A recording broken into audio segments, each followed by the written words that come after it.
Hare Krishna, everyone. Thank you for joining. Thank you, Mother Shamsundar Prabhu. I'm just thinking about you, but haven't heard from you for a while. So thank you all for joining this morning. Shrimad Bhagavatam Sangha, and we'll do some japa later on as well. So let's continue with Ajamil, this very unique pastime. Don't think there's any other pastime like this one.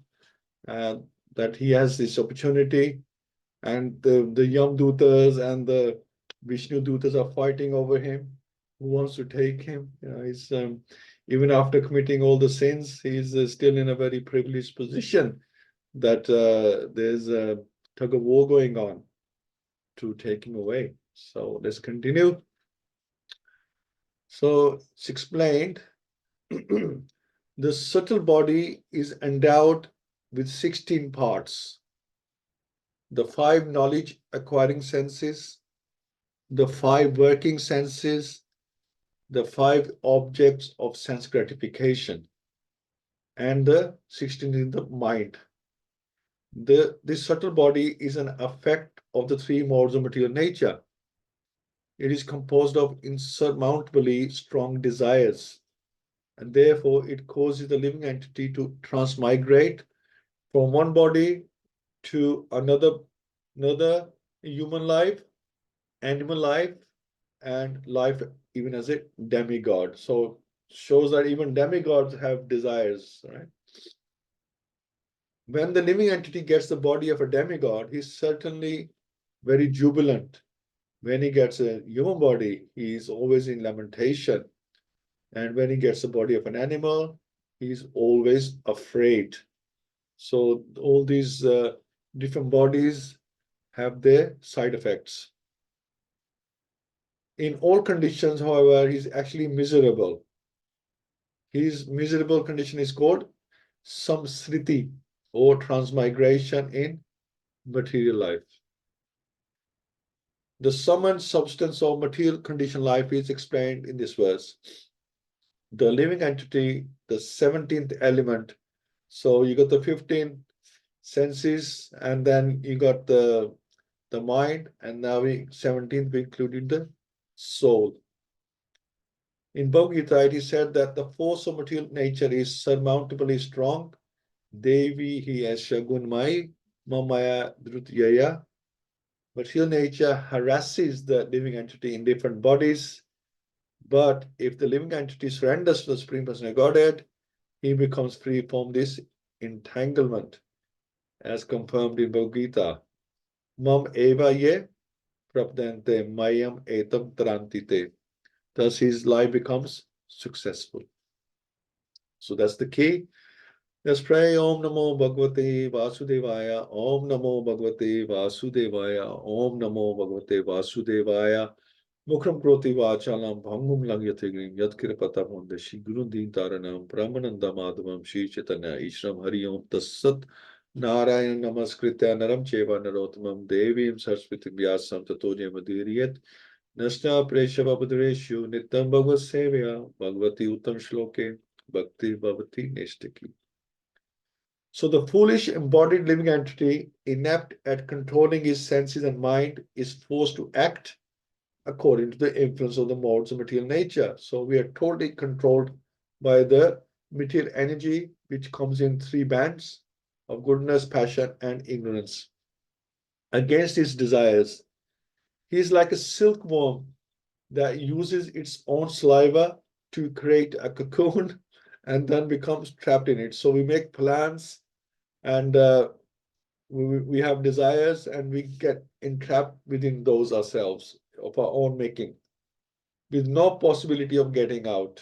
And this goes on from lifetime to lifetime. The living entity traps himself in a network of his own fruity activities and then can find no way to release himself. So basically, we're digging a hole for ourselves, and we're digging deeper and we're digging deeper, and then we can't get out. Thus, he's always bewildered, and repeatedly he dies. So not a single living entity can remain unengaged even for a moment. one must act by his natural tendency according to the three modes of material nature, because this natural tendency forcefully makes him work in a particular way. So we really don't have any control of a soul as a soul. While we are controlled by the material energy, we don't have any personal control over what we're doing. We're just following what the three modes are telling us, or whichever is the dominant mode. So our swabh, or one's natural tendency, is the most important factor in action. One's natural tendency is to serve because the living entity is an eternal servant of God. So that is inherent, that we like to serve. But because originally we are servants of God, but while we're controlled by the material energy, then who do we serve? That is the question. The living entity wants to serve, but because of his forgetfulness of his relationship with the Supreme Lord, he serves under the modes of material nature and manufactures various modes of service. So we make our own service because we don't remember that we have to serve God. We are his servants. But we have this hunger to serve. We need to serve something. So we manufacture our own ways. And these can include socialism, humanitarianism, altruism, or we serve the senses, we serve the family, we serve our pets, we serve someone, we're always serving someone. However, one should be enlightened in the tenets of Bhagavad-Gita and accept the instruction of the Supreme Personality Godhead that one give up all natural tendencies for material service under different names and take to the service of the Lord. So this is the transcendental knowledge reminding us that yes, it's good to serve, but we're serving the wrong things. One's original natural tendency is to act in Krishna consciousness because one's real nature is spiritual. The duty of a human being is to understand that since he is essential spirit, he must abide by the spiritual tendency and not be carried away by material tendencies. Srila Bhaktivinoda Thakur has therefore sung, Miche Mayar Ashe Yach Beshe Kash Habu Dubu Pai. My dear brothers, you are being carried away by the waves of material energy and are suffering in many miserable conditions. Sometimes you are drowning in the waves of material nature, and sometimes you are tossed like a swimmer strolling in the ocean, as confirmed by Bhaktivinoda Thakur. This tendency to be battered by the waves of Maya may be changed to one's original natural tendency, which is spiritual. When the living entity comes to understand that he is eternally Krishna Das, a servant of God, Jiva Krishna Das e Vishwasa Karle ta ar Dukha nai. If instead of serving Maya under different names, one turns his service attitude towards the Supreme Lord, he is then safe and there is no more difficulty. If one returns to his original natural tendency in the human form of life by understanding the perfect knowledge given by Krishna himself in the Vedic literature, one's life is successful. The fruity activity a living being performs, whether pious or impious, are the unseen cause of the fulfillment of his desires. This unseen cause is the root for the living entity's different bodies. Because of his intense desire, the living entity takes birth in a particular family and receives a body which is either like that of his mother or like that of his father or her mother or her father. The gross and subtle bodies are created according to his desire. So even the parents we get will be, the kind of wishes you want to fulfill, you will get those kind of parents. So we can fulfill those kind of wishes. The gross body is a product of the subtle body, as stated in Bhagavad-Gita 8.6.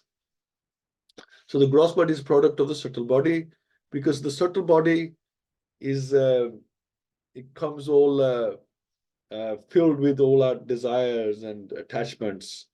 So it's loaded with these things, and it will carry us to a particular body. Yam yam vapisman bhavam tejati ant kalevram tam tam veti kunteya sada tad bhav bhavitaha. So that's Bhagavad Gita chapter 8, verse 6. Whatever state of being one remembers when he quits his body, that state he will attain without fail.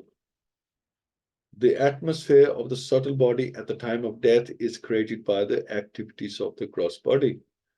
Thus, the gross body acts during one's lifetime, and the subtle body acts at the time of death. So we are active with our gross body in lifetime. At the time of death, when the gross body is no longer functional, then the subtle body will take over, which includes the mind, intelligence, and the false ego, along with the Atma. The subtle body, which is called Ling, the body of desire, is the background for the development of a particular type of gross body, which is either like that one of mother or like one's father. So whatever you're thinking at the time of death, accordingly, you will get that kind of body. And you're likely to think of whatever you've been thinking most of your life, because that'll be, those impressions will be strong in your consciousness. If you think about money, if you're thinking about family, if you're thinking about your children, thinking about your work, but whatever. So your hobby that you like doing. So accordingly, you get a body to fulfill your desire. Since the living entity is associated with material nature, he is in awkward position. Hare Krishna. He is taught how to associate with the Supreme Personality of Godhead or his devotee. This position can be overcome. So since the living entity is associated with material nature, he is in an awkward position. But if in the human form of life, he is taught, because only in the human form of life we can learn this, he is taught how to associate with the Supreme Personality of Godhead or his devotee. This position can be overcome. If he changes his consciousness, however, and associates with the Supreme Original Person or with his associates, he can get out of the entanglement of material nature. So there's the solution. As confirmed in Bhagavad-Gita, Janma Karma Chave Divyam Evam Yoveti Tatvataha. One must simply understand the Supreme Person, Krishna, in terms of his form, name, activities, and pastimes. This will keep one always in association of Krishna. Tyaktavadeham Puran Janma Neti Mam Eti So Arjuna. Because after giving up his gross material body, one accepts not another gross body, but a spiritual body in which to return home back to God. And that was what was being offered to Ajamil. He was offered a spiritual body, whereas the Yamdutas want to take him back and for punishment. Thus, one ends the tribulation caused by his association with the material energy. So, in summary, the living entity is an eternal servant of God, but he comes to the material world and is bound by material conditions because of his desire to lord it over matter. Liberation means giving up this false consciousness and reviving one's original service to the Lord. This return to one's original life is called mukti, as come from Shiva Bhakta. Mukti hitvan yatha rupam savarupena vyavastitha. So in the beginning, this Brahman named Ajamil studied all the Vedic literatures. So he did the right things early in his life. He was a reservoir of good character, good conduct, and good qualities, which obviously helped him at the time of death. Firmly established in executing all the Vedic injunctions, he was very mild and gentle, and he kept his mind and senses under control. Furthermore, he was always truthful. He knew how to chant the Vedic mantras, and he was also very pure. Jamil was very respectful to his spiritual master, the fire god, guests, and the elderly members of his household. Indeed, he was free from false prestige. He was upright, benevolent to all living entities, well behaved. He would never speak nonsense or envy anyone. So he had all the Brahminical qualities and he did all the right actions. So it's like when somebody, a convict, is taken to court, I guess that they take in consideration his past behavior, his personality, his conduct. So like this has been studied here that he had really good character. So something triggered in him to cause him to change. So once this Brahman Jamil, following the order of his father, went to the forest to collect fruit, flowers, and two kinds of grass called Samit and Kush. On the way home, he came upon a Shudra, a very lusty fourth-class man, who was shamelessly embracing and kissing a prostitute. The Shudra was smiling, singing, enjoying as if this were proper behavior, and to him probably was. Both the Shudra and the prostitute were drunk. The prostitute's eyes were rolling in intoxication, and her dress had become loose. Such was the condition in which Ajamil saw them. The Shudra, his arm decorated with turmeric powder, was embracing the prostitute. When Ajamil saw her, the dormant, so this doesn't matter how great character you have, how much knowledge you have, these lusty desires, lusty means enjoying our senses, the desire to enjoy our senses are always dormant in our body or in the heart. So the dormant lusty desires in his heart awakened, and that was his trigger. And in illusion, he fell under their control. Excuse me. So as far as possible, he patiently tried to remember the instructions of the Shastras, not even to see a woman. With the help of this knowledge and his intellect, he tried to control his lust desires. But because of the force of Cupid within his heart, he failed to control his mind. So all these astra shastras, all these weapons he had from knowledge, nothing could save him at the time because the force of Maya was so strong, as we were discussing in chapter 7. The force of Maya is so strong in our way to attack you, in knows your weak points. So it's very difficult. Even if one of your senses is out of control, it can just quickly take over all your senses and mind. So he failed to control his mind. In the same way that the sun and moon are eclipsed by a low planet, the Brahmana lost all his good sense. Taking advantage of this situation, he always thought of the prostitute. And within a short time, he took her as a servant in his house and abandoned all the regulatory principles of a Brahman. So thus Ajamil began spending whatever money he had inherited from his father to satisfy the prostitute with various material presentations so that she would remain pleased with him. He gave up all his Brahminical activity to satisfy the prostitute. So, I mean, she was a person of low character, so her habits and her tastes would be of low quality as well, and he had to spend money to fulfill her desires. Now, because his intelligence was pierced by the lustful glance of the prostitute, the victimized Brahman Ajamil engaged in sinful acts in her association. He even gave up the company of his beautiful young wife, who came from a very respectable Brahman family. So he went to that extent. All the born of a Brahman family, this rascal bereft of intelligence because of the prostitute's association and money somehow or other, regardless of whether properly or improperly, and used it to maintain the prostitute's sons and daughters. So he had many children from her. This Brahman irresponsibly spent his long lifetime transgressing all the rules and regulations of the Holy Scriptures, living extravagantly and eating food prepared by a prostitute. Therefore, he is full of sins, is unclean, and is addicted to forbidden activities. This man, Ajamil, did not undergo atonement. Therefore, because of his sinful life, we must take him into the presence of Yamraj for punishment. So this is the Yamduta saying. This man, Ajamil, did not undergo atonement. So he has committed so many sins and he hasn't purified himself.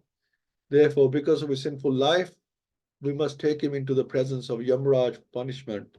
There, according to the extent of his sinful acts, he will be punished and thus purified. So this is the story of Jamil so far. And the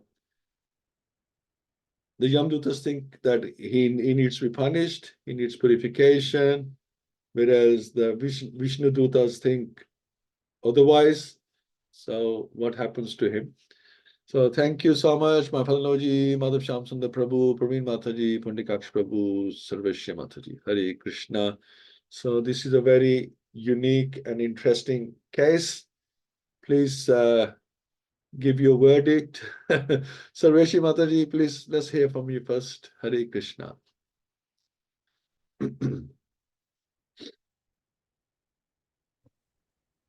Hare Krishna, everybody. Very nice lesson to learn from Ajamil. He set a very good example. It says, he was born in a very high family, Brahmana family. I mean, it can happen to anybody if you are born in a higher family, Brahman family, or you are a mode of goodness. You can fall down by bad association. And you have to be very strong in Krishna conscious to control your mind and senses. And the fault of Jamil was that his senses were very weak. His mind was weak. He fell into the trap of that association of that prostitute. So he couldn't talk, he couldn't control his mind. We have to learn to control. If you control your mind, you can control your senses. And we are in the marginal energy of Krishna. So it's up to us whether we want to go up or you go down or you stop in the middle on this Earth planet. And it's very important to do atonement. We do so many sinful activities knowingly, unknowingly. And some people, they try to do karam kand, that means they do some kind of sacrifice. But after that, they commit the sin again. And then some people, but it's not enough for purification. And some people, by knowledge, they do austerity, penance, control of mind, senses, but they won't get free from sinful activities. Only by the path of devotional service one can get liberated. And who is in knowledge, they'll surrender to Krishna. And Amil didn't actually surrender to Krishna, but he surrendered to his name. So there's no difference between his name and Krishna. So at least he surrendered, he called out his name. So when our body is still strong, we should do atonement by chanting Krishna's name, hearing his pastimes. And the most important, it emphasized everywhere in Bhagavad-Gita and Bhagavatam that is nothing higher than devotional service. And why we do devotional service? Some people say it's just to counteract sinful activities. It's not that. Devotional service is necessary not to drive away insignificant talk of sins, but to awaken our dormant love for Krishna. If you have love for Krishna, then you won't do sinful activities. So it's very, because we know Krishna is there and Krishna will guide you. I mean, he won't take you to the wrong path. He will take you to the right path if you have association with Krishna. But if you will have association with somebody else other than Krishna, sometimes we have association of other people, demigods or anything. That sometimes you get it like Ravana, and they believed in demigods. They had, but they were sinful people. Hiranyakashipu and Ravana, they did austerity as well, but they committed so many sinful acts. So you have to behave association with Krishna and do devotional service. Nothing higher. Karma yoga, dhyana yoga. It's a karma yoga is we give you activities to Krishna. Dhyana yoga, we know who Krishna is. You got all knowledge, but they don't do anything. But in devotional service, you do things for Krishna. You save Krishna. When you save Krishna, then you feel intimate with Krishna, and then you have a love for Krishna, and that is nothing higher than devotional service and love for Krishna. So Ajamil, at least unknowingly, he surrendered to Krishna's name, and he was delivered, no matter how sinful he was. So we should try to practice, and we are practicing with this chanting Hare Krishna Maha Mantra and reading Bhagavatam and so on. That will at least we go some way, some doing something for Krishna. We go for following the real path, true path. Hare Krishna. Thank you. Hare Krishna. Thank you so much, Mataji. Thank you for so many lovely realizations.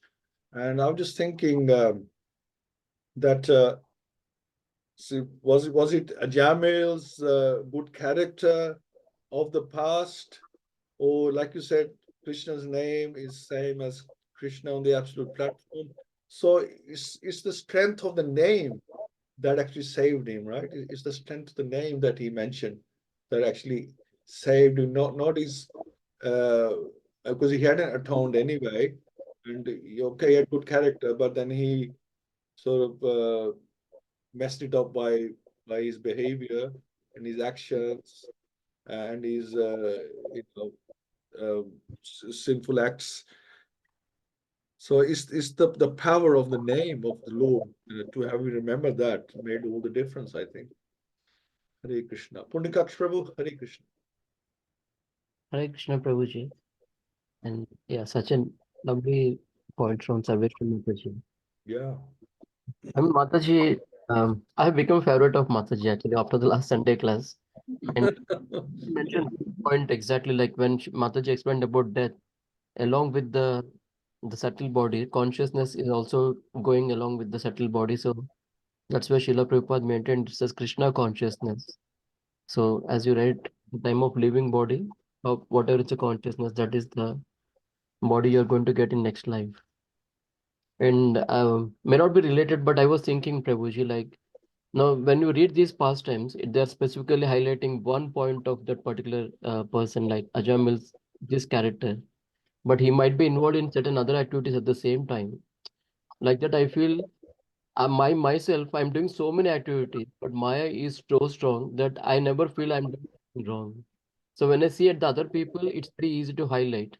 But when you see ourselves, we feel like we are doing all good. I mean, I'm doing all good, but Maya is so strong, it makes me feel that I am doing okay. But I may try to find difficult problems in other people, but not in myself. Here, particularly, Ajam is mentioned, but again, in my character, I can see my character in different situation how actually I behave as well. So it's purely a lesson that the character needs to be improved. That is why these pastimes are given to us. And ultimately, remembering Krishna means you have to focus that much on Krishna, 100%. It's not that easy. Like as you mentioned, like we are reading chapter 7 now, Bahunan Janmana Mante Jnanavan Prapadyante. So out of so many people, after many years, out of so many people, only less people get that point to self-realization. And out of so many, only one knows me in reality. So the more we are into devotion, the character needs to be improved, and that should be visible as well to self also. That's what I felt, Prabhuji. Hare Krishna. Hare Krishna. Yes, wonderful. Thank you, Pandit Prabhu. Absolutely right. And they say that in the Kali Yuga, there is a bit of Hiranyakashipu in all of us, and there is a bit of Kansa in all of us as well. In all the demons, they are within us now, right? Before they were like separate planets and families and etc. etc. Now all the demons are inside us. There's Hiranyakashipu inside us. There's Kansa inside us. There's Ravan inside us. You know, they're all inside us. Now we were talking about the beasts of burden. Like Kansa was carrying Devaki. He was carrying Devaki, so he was a beast of burden. He was carrying Devaki, and then the Akashvani came that this burden that you're carrying will be your downfall. It will destroy you, right? He was at the time he was the beast of burden. You know, he's carrying a load. That load was going to destroy him. So we are same. You know, we carrying all these anarthas and upadhis within us, and if we're not careful, they will destroy us. You know, we have to be very careful. So, yeah. So, you know, time's going. So we'll go on to Praveen Mataji. Hare Krishna. Hare Krishna, Prabhuji. Thank you. A nice class and realizations from Mataji and Prabhuji. Yeah, so to control these beasts within us, Srila Prabhupada has given us the remedy, devotional service. And like Dr. Prabhu said, we are reading chapter 7. So there in text, I think 23 or 24, Prabhupada in the purport, he clearly said devotional service is the only way, you know, to attain Krishna, and then chanting, the importance of chanting, and association of pure devotees, how a person, you know, who is not even in devotion can become a devotee with the association. So association is so strong. And also we know in Nectar of Instruction, it tells us the things that we have to avoid so the devotional service is not spoiled. So that is the association. So association, or even like to engage our senses in the right way, like Ambrish Maharaj, he engaged all his senses in the service of the Lord. So this Ajamil, because he saw this person doing the wrong thing, so his mind changed as well. But then Krishna, when we read scriptures, he's giving us the guarantee that when you are engaged in devotional service, there is no loss or diminution. So whatever good he did previously saved him. So it's important to read the scriptures, and we are very fortunate that Srila Prabhupada has simplified and explained nicely in his purport. So we should read